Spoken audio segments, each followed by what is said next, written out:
Alors, à présent, on va recevoir Sylvie Robin pour la grande conférence qui portera sur la maladie, une possibilité inhérente à toute vie. Alors, Sylvie Robin, je vous laisse vous installer et pendant ce temps-là, je vous présente. Alors, Sylvie Robin, vous êtes professeure de chaire supérieure en philosophie. Voilà, donc professeur en classe préparatoire au lycée Louis-le-Grand à Paris. Voilà, vous pouvez vous saisir d'un micro, il suffira simplement de l'allumer ici. Hop. Voilà.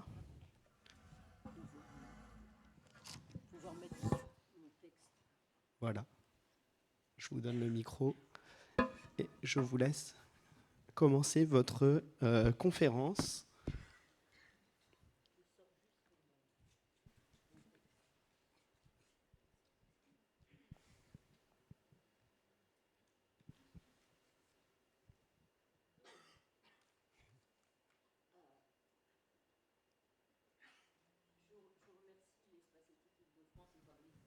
Madame Robin, il faut impérativement avoir un micro. La salle est grande. Oui. C'est pas comme dans une salle de classe où effectivement on peut être un petit peu plus libre de ce point de vue-là. Je vous remercie beaucoup. Oui. Je vous laisse commencer. Donc, je disais que je remerciais l'Espace éthique d'Île-de-France et Fabrice Zil de m'avoir invité à m'exprimer à nouveau cette année sur le thème suivant, qui est emprunté à un de mes articles que j'ai écrit dans la revue de l'Espace éthique d'Île-de-France et qui est « La maladie est une possibilité inhérente à toute vie ».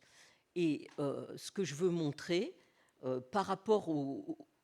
à la thématique de cette année qui était le temps, le corps, les émotions, et en prenant ces trois prismes pour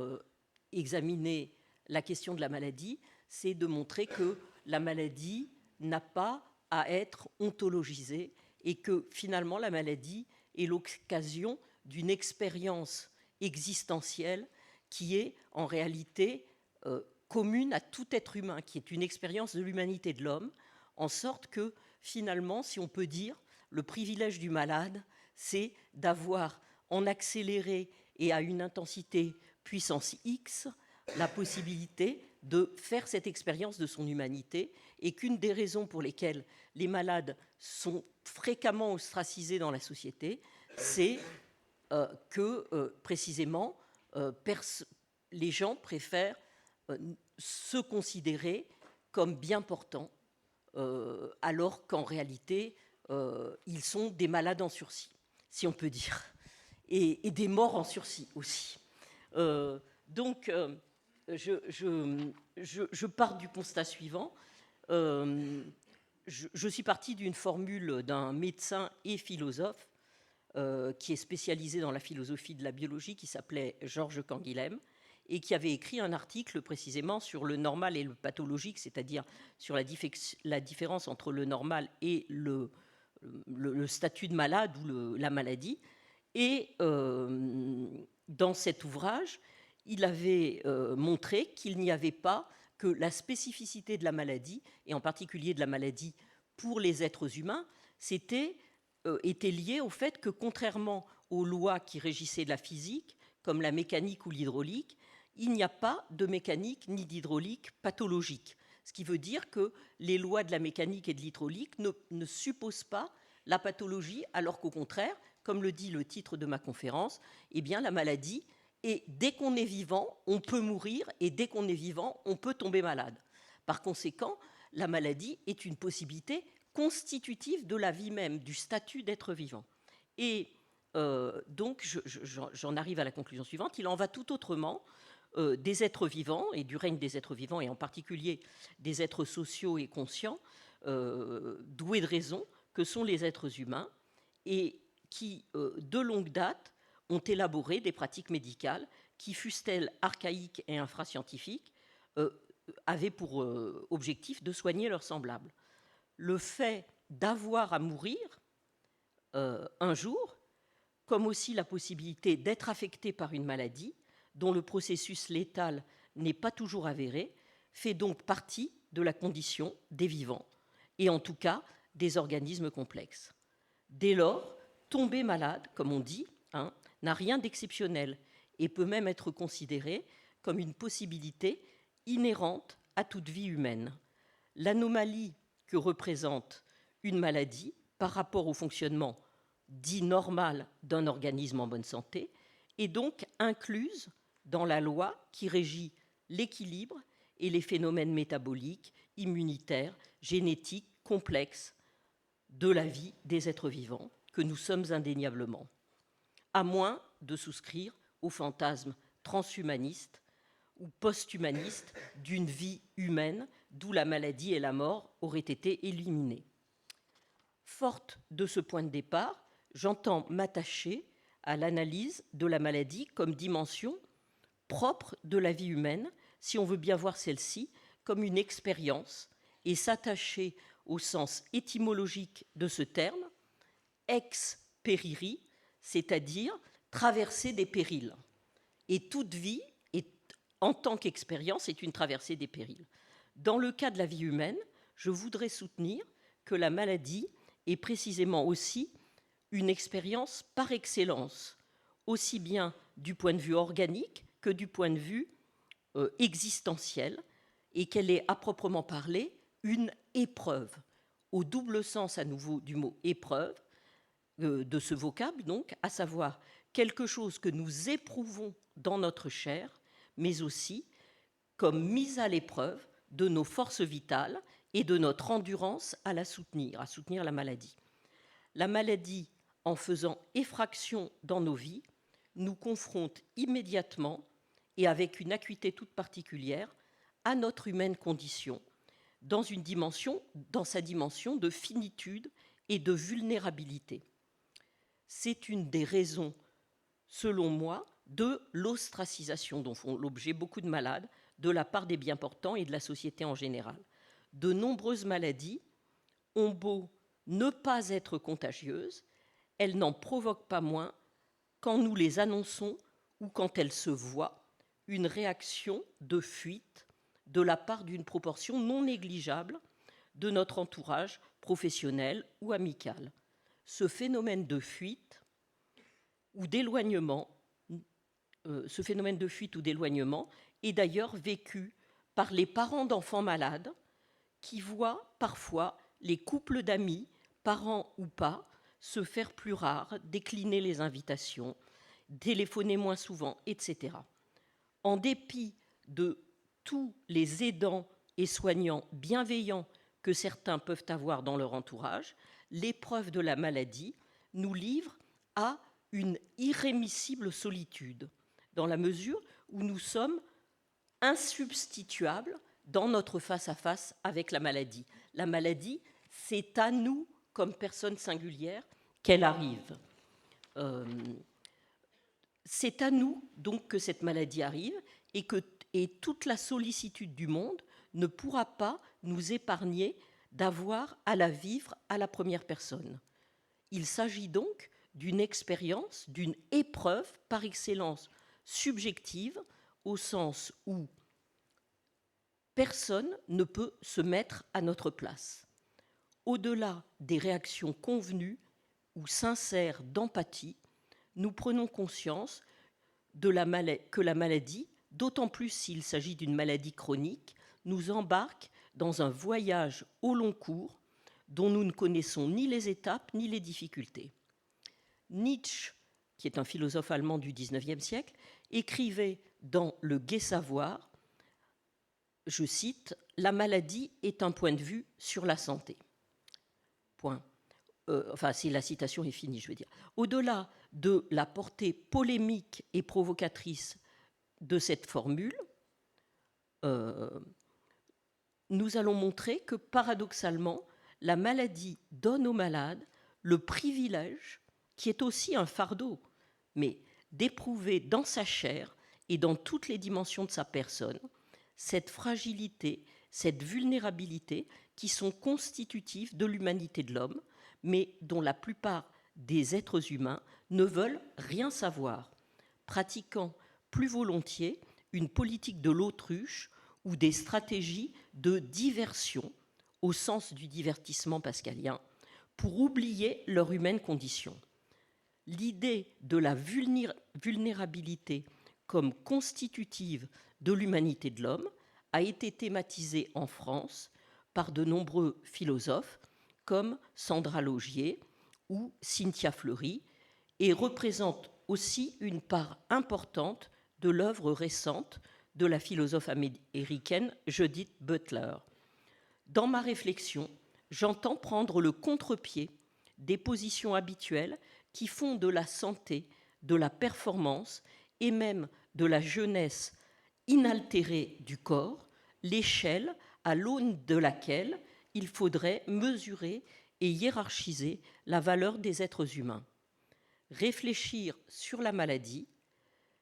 et en particulier sur les maladies chroniques et graves que sont les maladies neuroévolutives, présente des enjeux aussi bien éthiques que sociétaux et plus généralement existentiels,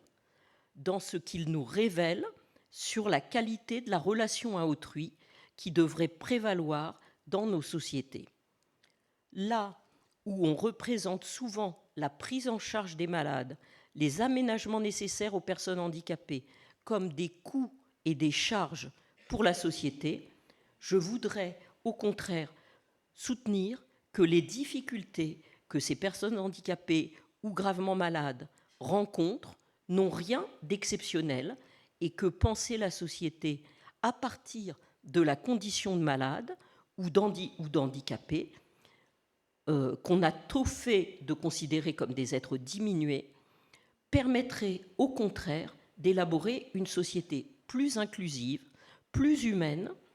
soucieuse de l'altérité et de la singularité avec laquelle chaque être humain tente de traverser les périls et les embûches de son existence. Il va de soi qu'il ne s'agit nullement pour moi de soutenir que la maladie est préférable à la santé et que les malades doivent se complaire dans leur situation et ne pas espérer dans les progrès d'une médecine toujours plus performante qui permettent de remédier aux évolutions délétères des maladies dont ils sont frappés. Mais il s'agit plutôt, pour reprendre une expression que j'emprunte à mon ancien neurologue qui m'a suivi pendant plus de 14 ans, le professeur Olivier Lioncan, il s'agit plutôt, dans une de ses conférences, il avait voulu définir la sclérose en plaques dont il était spécialiste comme un accident de la vie. Au fond, définir la maladie, en l'occurrence la sclérose en plaques, comme un accident de la vie, il me semble que cette belle expression visait à faire passer aux malades et à la société un message à la fois optimiste et inclusif, pour qu'ils ne vivent pas leur maladie comme une catastrophe intime, qu'elle est aussi, et qu'ils soient invités à penser, à l'instar de tous les périls qui menacent le chemin de notre vie, un accident, un accroc, mais pas un irrémédiable, à penser leur maladie comme un accident, un accroc, mais pas un irrémédiable, pas une malédiction, pas une injustice ou un destin qui serait autant de ferments d'un désespoir ou d'une résignation qui risquerait de provoquer un effondrement psychique chez celui à qui on annoncerait une maladie neurodégénérative incurable qui le priverait, si ça provoquait cet effondrement, qui le priverait des ressources indispensables pour faire face à la maladie et pour l'endurer. L'endurer, c'est faire preuve d'endurance, parce que dans les maladies chroniques, il faut faire preuve d'endurance. Il y a plutôt d'autres accidents de la vie, des accidents de voiture qui peuvent tout aussi bien nous mettre en fauteuil roulant, etc., etc. La perte d'un être cher, des cassures existentielles qui ne sont pas moins graves en termes de conséquences sur nos vies sociales, affectives, professionnelles, et qui affectent aussi notre image, notre identité et notre estime de soi. Si l'existence humaine est bien une expérience, et si cette traversée des périls, si aucun d'entre nous, plutôt, n'est à l'abri de cette traversée des périls, je me propose de penser la maladie selon les 3 axes définis par les universités d'automne de cette année, à savoir le temps, le corps et les émotions. Dans un premier temps, je vais envisager la maladie au prisme du temps. Et il me semble que la maladie, elle nous donne effectivement, comme on l'a déjà dit hier, comme Fabrice Zil l'a par exemple déjà dit hier, eh bien, elle nous donne un rapport, enfin, elle nous insère dans un rapport spécifique à la temporalité. Et ce rapport spécifique à la temporalité se caractérise dans un premier temps par un partage strict, et beaucoup de malades l'ont dit d'ailleurs dès mercredi, par un partage, enfin dans l'hommage à Colette plutôt mercredi, c'était très bien dit, dans un partage entre l'avant et l'après. Parce que le commencement de la maladie instaure, et l'annonce du diagnostic, instaure un passage très prégnant entre l'avant et l'après. Dans la mesure où toute maladie commence de manière insu, et d'autant plus, comme l'ont dit les professeurs qui sont intervenus le jour de la journée inaugurale, qu'on a de plus en plus de biomarqueurs, soit en imagerie médicale, soit même sanguin ou dans le liquide céphalorachidien, qui peuvent déterminer la maladie avant qu'elle ne s'exprime en nous et avant qu'elle soit symptomatique. La maladie commence donc toujours de manière insu, mais pour cette raison, sommes-nous déjà malades quand nous ne le savons aucunement ? S'interrogeant sur cette question, Georges Canguilhem a été tenté de répondre par la négative. Il ne s'agit naturellement pas d'affirmer que la seule conscience confère à la maladie son avènement, ni de confondre le versant subjectif de la maladie avec sa réalité objectivable. Mais il reste que la maladie finit toujours par se signaler par des symptômes, aussi insidieux ou silencieux que soit le cours ou le décours de la maladie. Pour nous, notre corps finit par se savoir obscurément malade. C'est à dessein que je dis notre corps pour ne pas confondre la réalité d'un vécu corporel qui a quelque objectivité, parce qu'un vécu corporel, ça n'est pas simplement de la subjectivité ou de la psychologie ou une dépression masquée, etc. Un vécu corporel qui a quelque objectivité avec les alarmes d'une conscience qui serait qui serait angoissée ou anxieuse, etc. etc. La définition qui est celle que donne le médecin Le Riche de la santé comme silence des organes, eh bien, finalement, s'avère malgré tout, et malgré les progrès des biomarqueurs, assez juste, parce que le malade a besoin de se savoir malade pour accepter sa maladie. Il ne s'agit pas pour autant d'une affirmation idéaliste ou dualiste, mais de la prise en compte du fait que notre corps ne se rappelle à nous que par ses exigences, parfois impérieuses, ou par ses défaillances. On ne peut plus compter sur lui autant qu'on le voudrait. La maladie est donc doublement insu, dans sa dimension objective, dans la mesure où un processus latent de plus ou moins longue durée précède sa déclaration dans nos existences d'une manière patente, et dans sa dimension subjective également, puisque ce processus n'est d'abord pas identifiable. Il y a le temps long pour le malade, souvent trop long, du diagnostic qui va poser un nom sur ses symptômes. Ce qui signifie que le vrai commencement de la maladie se réfère toujours à un vécu subjectif, si bref soit-il. Ce qui est la raison pour laquelle on consulte. Ce décalage structurel entre le versant objectif et le versant subjectif de la maladie provoque un certain nombre de malentendus entre les médecins et les malades. Je vais enfin aborder un deuxième point de la temporalité propre à la maladie, qui est ce que j'appelle l'inscription de la maladie pour les maladies chroniques et graves, ou donc comme même les cancers, si vous voulez, qui s'inscrivent dans une certaine durée, sur l'inscription de la maladie dans la durée et donc dans l'endurance qu'elle exige de la part du malade, comme aussi l'angoisse que suscitent les incertitudes sur son évolution, son rythme, etc. Et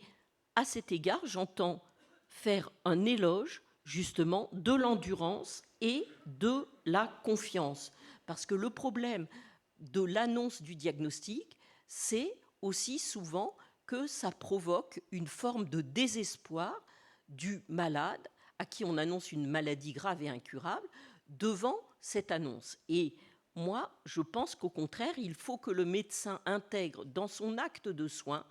et dans la manière de réfléchir et d'annoncer un diagnostic, eh bien, une perspective qui est une perspective d'avenir et de confiance dans la prise en charge thérapeutique et autre du malade.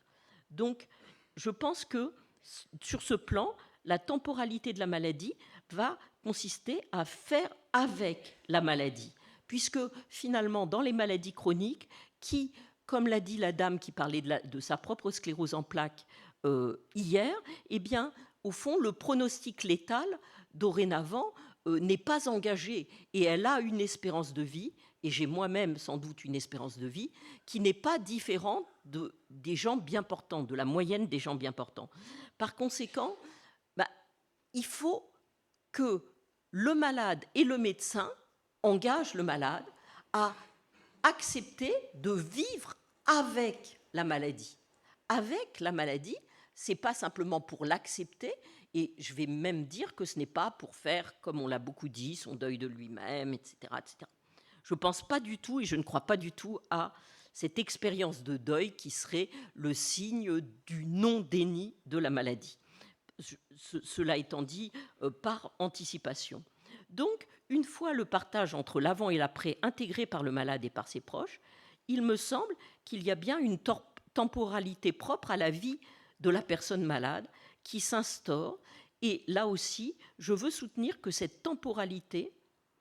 met le malade en face de sa propre vulnérabilité, mais par conséquent aussi de sa condition mortelle, et reste une expérience exemplaire de toute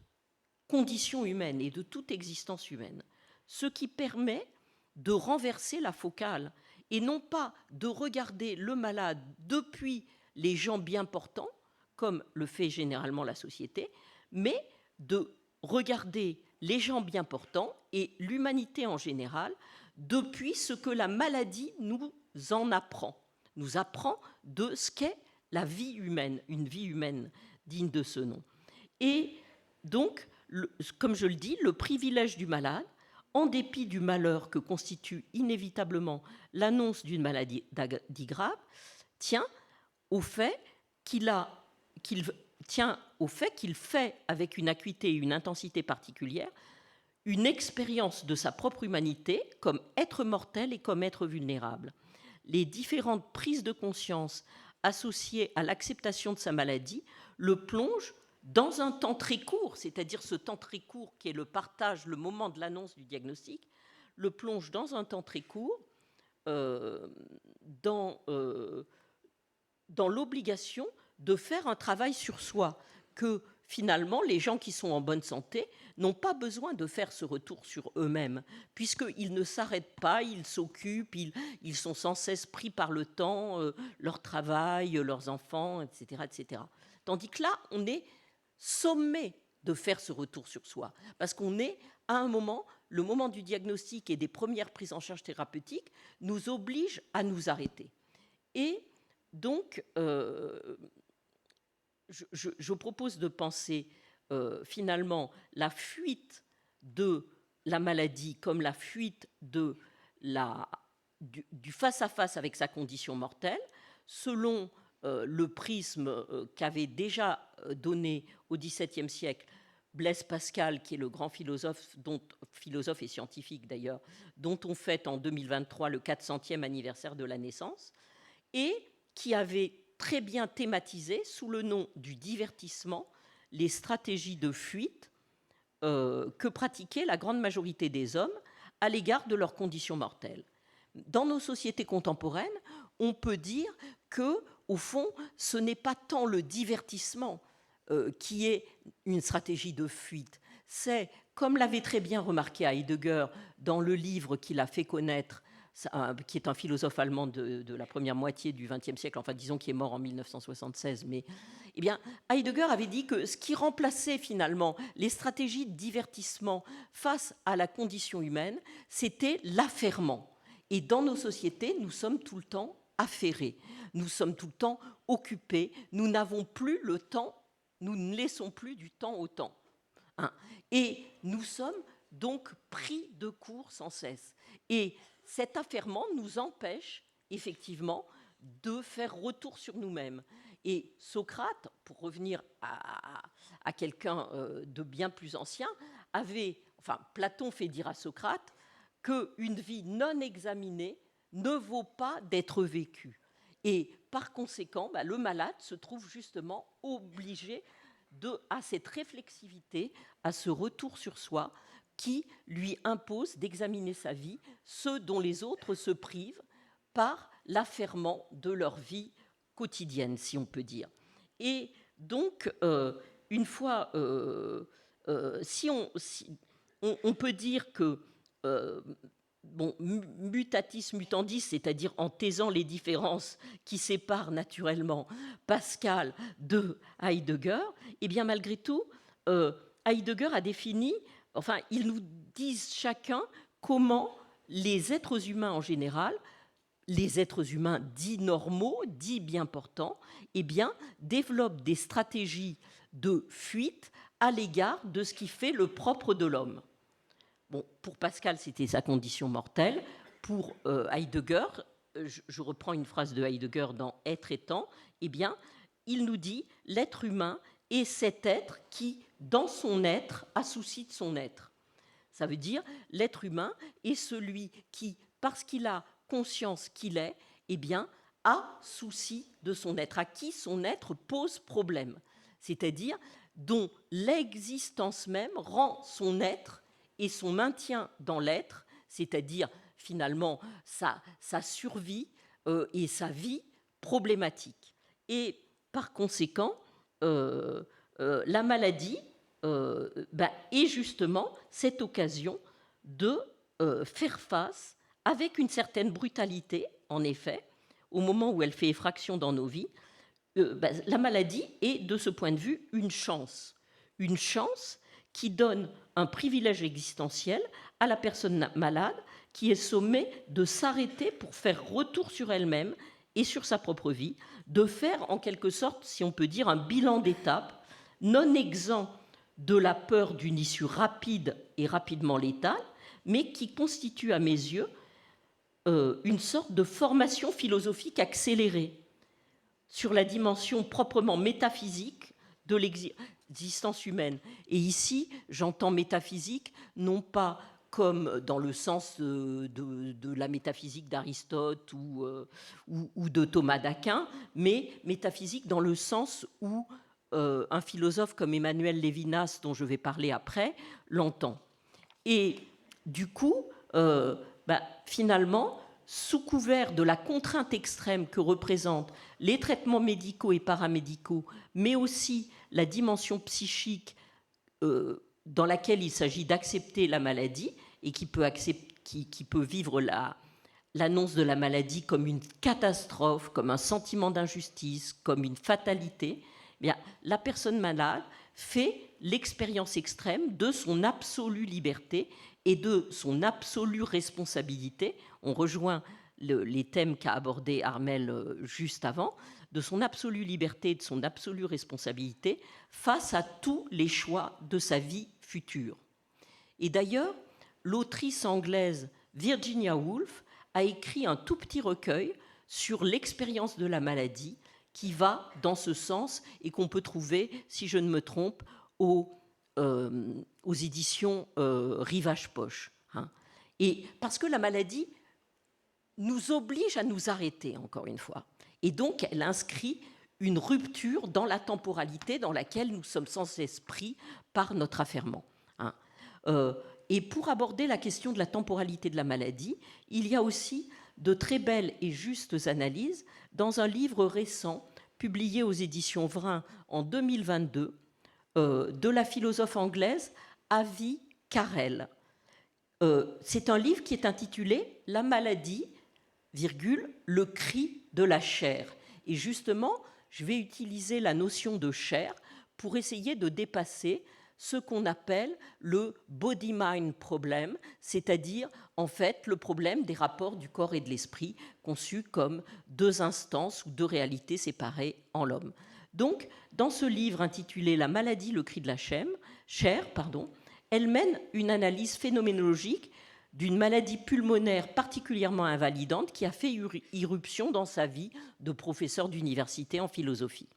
Et je vous cite un passage concernant la temporalité de la maladie, mais aussi les aides mécaniques et non médicamenteuses qui peuvent notablement améliorer la vie des malades. Elle écrit la chose suivante, page 97 de la seule édition qui existe donc de son texte en français. Les équipes médicales, et ça on l'a bien vu le premier soir aussi quand les médecins, les professeurs en médecine sont venus parler, les équipes médicales, d'un autre côté, peuvent sentir que le temps passe à toute vitesse quand elles sont occupées au travail. Par conséquent, les équipes médicales et le malade vivent différemment la temporalité de la maladie. Ces différentes expériences du temps contribuent au décalage fondamental entre le modèle objectivement perçu, naturaliste, de la pathologie et l'expérience vécue de la maladie. Il s'agit d'un autre exemple illustrant comment l'introduction d'une approche phénoménologique dans la formation médicale peut traiter ce décalage et aider le médecin et le malade à façonner ensemble la dimension temporelle de la maladie et à mieux se comprendre l'un l'autre. Et elle ajoute, après, tout de suite dans le paragraphe suivant, un autre aspect de l'adaptabilité des réponses créatives à la maladie et au handicap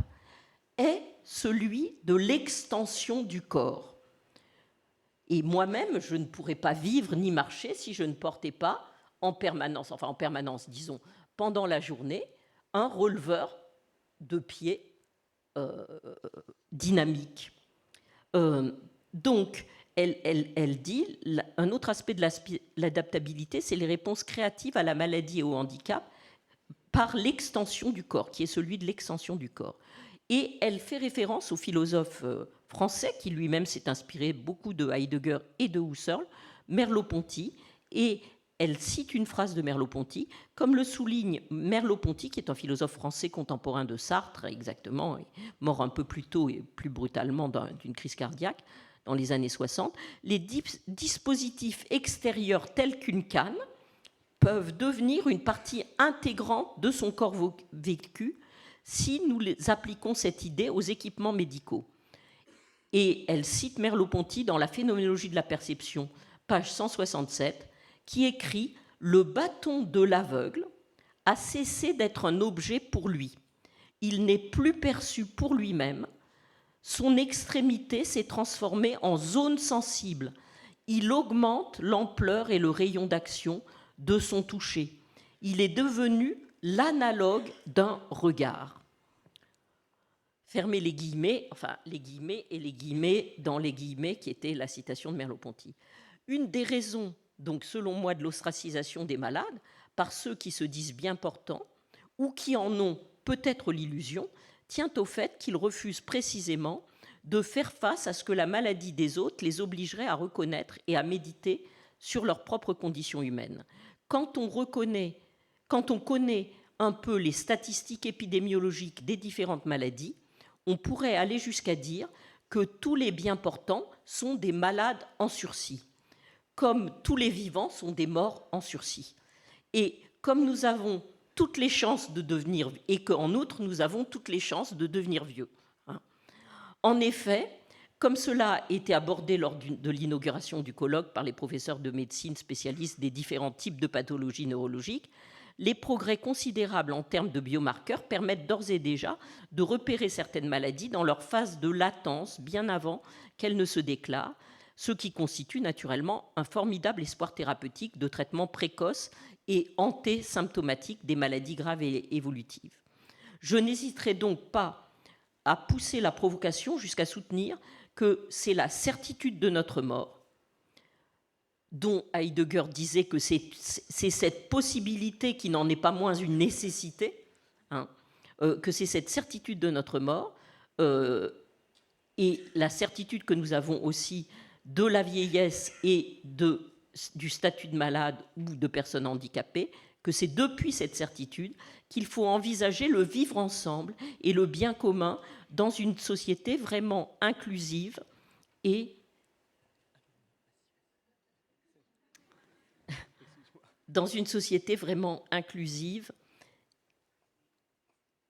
qui prenne conscience que si la pluralité est le propre de la condition politique de l'homme, comme l'a maintes fois fait remarquer la philosophe Hannah Arendt dans diverses de ses œuvres, alors la condition du bien vivre ensemble, qui est le but de toute société humaine digne de ce nom, selon Aristote, qui est un philosophe grec donc du 4e, 3e siècle avant Jésus-Christ, alors ce but ne peut être l'horizon de nos efforts et de nos actions que si l'on admet que pluralité est synonyme de diversité, faute de quoi nous serions des clones dans une dystopie peu souhaitable, et que cette diversité s'impose elle-même comme constitutive de l'expérience humaine et qu'elle impose l'accueil de toutes les altérités, des altérités non hiérarchisées de nos corps, de nos compétences, de nos vies, etc. Philosophiquement et politiquement, c'est d'ailleurs la notion de semblable qui nous permet de penser l'autre être humain, non pas comme un alter ego, c'est-à-dire un autre spécimen du même moi, mais comme un autre au sens fort du terme, qui n'en est pas moins, comme moi, un être humain à part entière, et qui a les mêmes droits, la même dignité que moi, et que précisément, à qui précisément j'ai le devoir d'accorder ce droit à la différence. Dans un deuxième temps, donc... Alors, il reste 1 minute pour faire une conclusion. Et il me semble que ce droit à la différence est une très belle idée sur laquelle on peut conclure votre propos. Mais je ne veux pas faire la conclusion à votre place, bien sûr. Oui, oui, je pense que on peut faire la conclusion sur ce droit à la différence. J'aurais juste voulu ajouter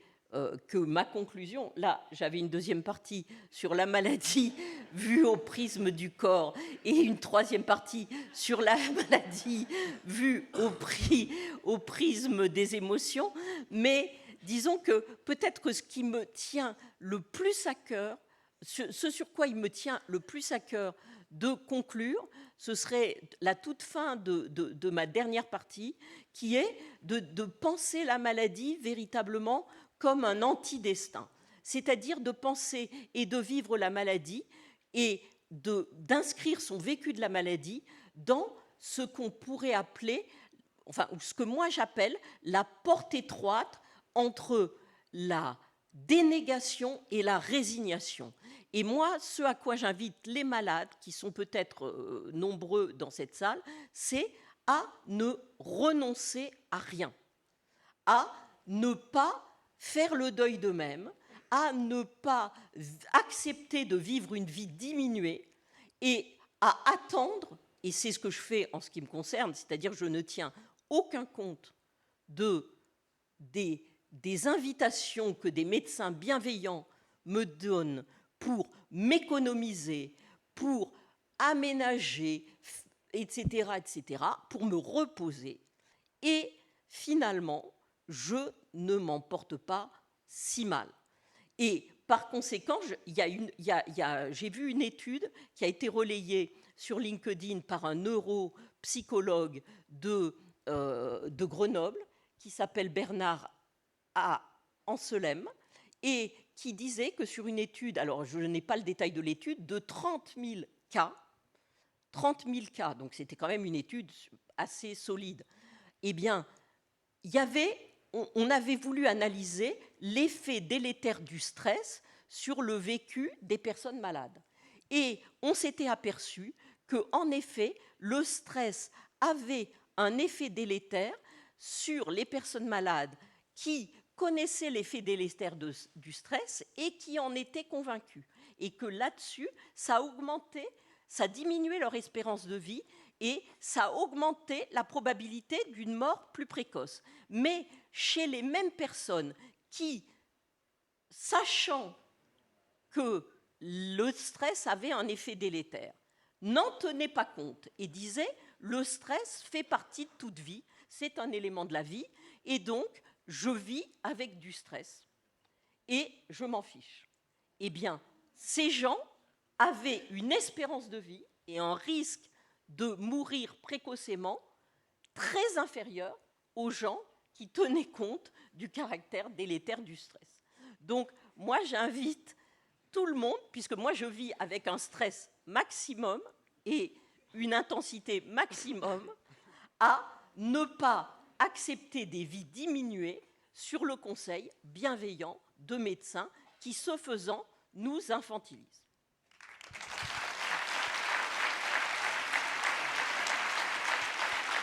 Il y a deux parties qui c'était pas la peine de veiller jusqu'à 3h10 du matin. Merci beaucoup, Madame Robin. Effectivement, je me sens un peu coupable d'avoir coupé votre intervention. J'ai l'habitude. Mais ça nous a permis d'entendre une belle conclusion qui nous invite à vivre parfois innocemment et à passer par la fameuse porte étroite. Donc on retiendra, je pense, beaucoup de choses de votre intervention. Et puis je pense que les deux autres parties pourront donner lieu à publication pour que vous puissiez effectivement accéder à cette parole importante.